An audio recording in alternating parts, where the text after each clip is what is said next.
Bonjour les enfants et joyeux jour de la Terre.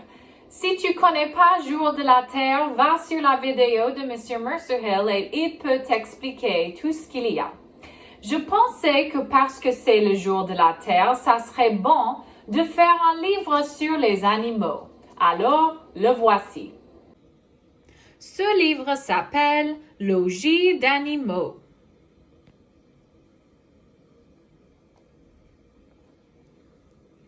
Oh, regarde, je vois une table de matière.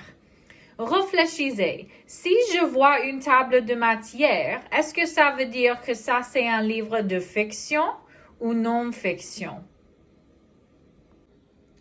La première partie s'appelle Les animaux architectes. Toutes sortes de créatures construisent leurs maisons pour s'abriter des intempéries, se protéger des prédateurs, pondre leurs œufs ou élever leurs petits en sécurité. Les bébés animaux sont vulnérables. C'est pourquoi leur habitat doit être sécurisé pendant leur croissance. Certains animaux construisent une nouvelle demeure chaque année. D'autres restent dans leur ancien nid, auquel ils apportent de constantes améliorations. Quelques-uns, comme les escargots, portent leur maison sur le dos, et le coucou est bien connu pour s'approprier le nid d'autres oiseaux. Une forme adaptée. Les petits de l'hirondelle rustique sont bien à l'abri dans leur nid en forme de bol. Ils se composent de boulettes de boue et de fibres végétales. On le retrouve souvent installé contre les poutres en bois ou d'autres structures à l'intérieur des constructions. Les hirondelles sont ainsi bien protégés de la pluie et du vent. Un abri pour une nuit. Les chimpanzés sont très habiles de leurs mains. Chaque soir, ils se fabriquent un nouveau nid en haut des arbres, en courbant des branches, de façon à leur donner une forme de cuvette. Ils y ajoutent des feuilletages et des branchages pour créer une plateforme souple. Le bébé chimpanzé dort avec sa mère dans ce nid, perché dans le ciel. Et voici un chimpanzé. C'est un type de singe. Les chimpanzés sont très similaires aux humains. Un nid d'emprunt. Le bébé coucou est souvent nourri par une mère nourricière, comme la rousserolle. En effet, la femelle du coucou gris pond ses œufs dans les nids d'autres oiseaux et laisse le parent adoptif nourrir son bébé. Les œufs du coucou ont des marques semblables à celles des œufs du nid d'emprunt. La mère nourricière pense alors qu'il s'agit des siens. Alors, il dit ici, le bébé coucou devient beaucoup plus gros que son parent nourricier. Ça, c'est une rousserolle. Je veux être sûre que vous compreniez. Le coucou, c'est un oiseau qui vole les nids des autres oiseaux. Ça veut dire qu'il prend les nids des autres oiseaux sans faire un propre nid. Ça, c'est pas très gentil. Une championne du tissage.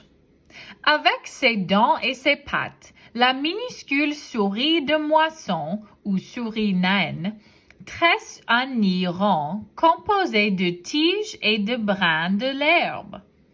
Il se trouve au moins à 30 cm au-dessous du sol, bien caché par une végétation épaisse, comme des herbes hautes et des haies. Environ 6 bébés, aveugles et dépourvus de poils, naissent bien au chaud dans ce nid douillet. Alors voici le souris et voici un dessin de son nid. Il dit « Des pousses de herbe sont tressées en forme de boule. » L'entrée est dissimulée pour plus de sécurité. Nid de la souris des moissons.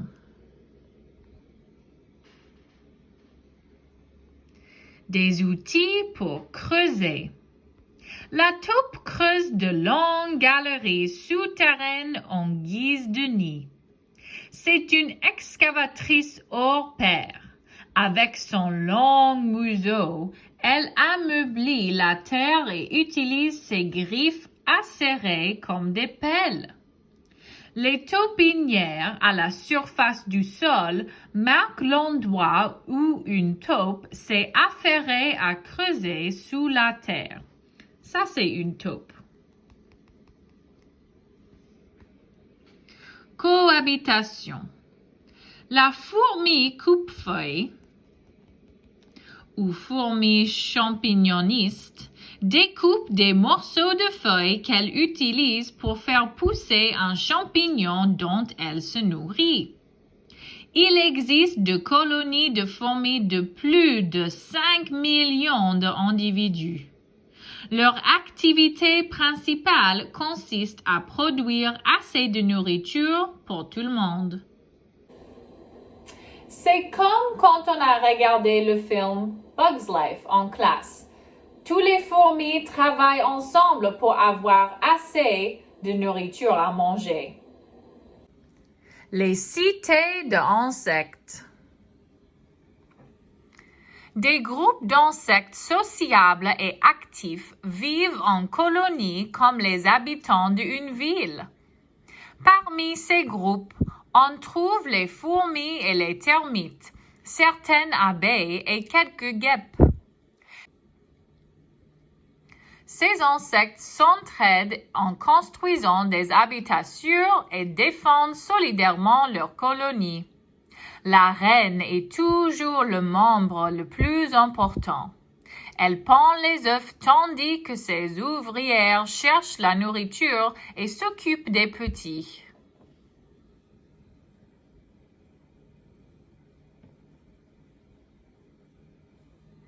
Colonie de termites. Les termites vivent à l'intérieur de monticules constitués de terreau, de bois, d'excréments et de salive. Une termitière peut contenir jusqu'à 5 millions de termites. Certains ouvriers termites font pousser des champignons pour nourrir la colonie. Les soldats termites ont de larges mandibules acérées pour défendre le nid. Donc, ils peuvent utiliser ça pour pincer et mordre les gens. Passage pour laisser sortir l'air chaud de la termitière. Surface extérieure dure comme de la pierre. Pouponnière pour les œufs, les larves et les nymphes. Ça, c'est où se trouvent les enfants, les bébés termites. Chambre royale pour la reine des termites. Donc, les termites ont une reine et les abeilles ont une reine. Les ouvriers termites vivent jusqu'à 5 ans. La cité de bourdons. Les bourdons construisent leur nid sans organisation particulière. Celui-ci est composé de profondes cellules rondes en cire dans un ancien terrier d'animal ou une captivée herbeuse. Jusqu'à 150 bourdons vivent dans cette cité. Seule la reine survit à l'hiver. C'est donc à elle qui revient la tâche de confectionner un nouveau nid à chaque début d'année. Voici un bourdon.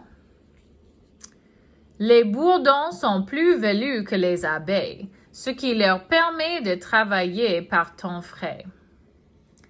Et voici le nid des bourdons. Un palais de papier. Les guêpes se construisent un nid composé de plusieurs couches de papier.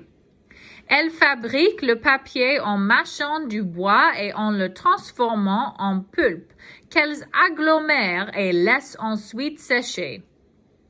À l'intérieur d'un nid de guêpes, on trouve une ou plusieurs reines, quelques mâles et beaucoup d'ouvrières.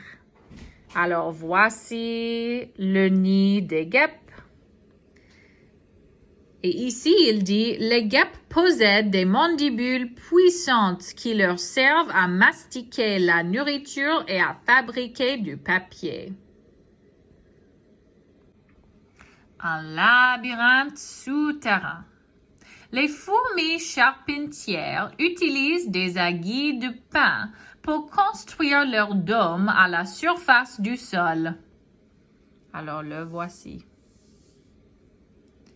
À l'intérieur, les fourmis creusent un labyrinthe de tunnels conduisant à des chambres disposées sur différents niveaux.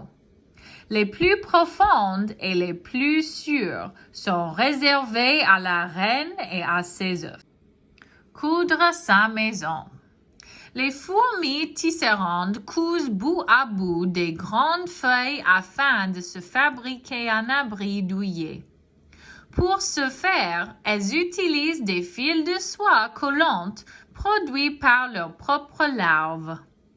Certains adultes pressent les larves pour récupérer le fil, tandis que d'autres cousent les feuilles. Alors voici larves de fourmis tisserandes. Larves, ça veut dire les bébés. Donc les bébés des fourmis tisserandes.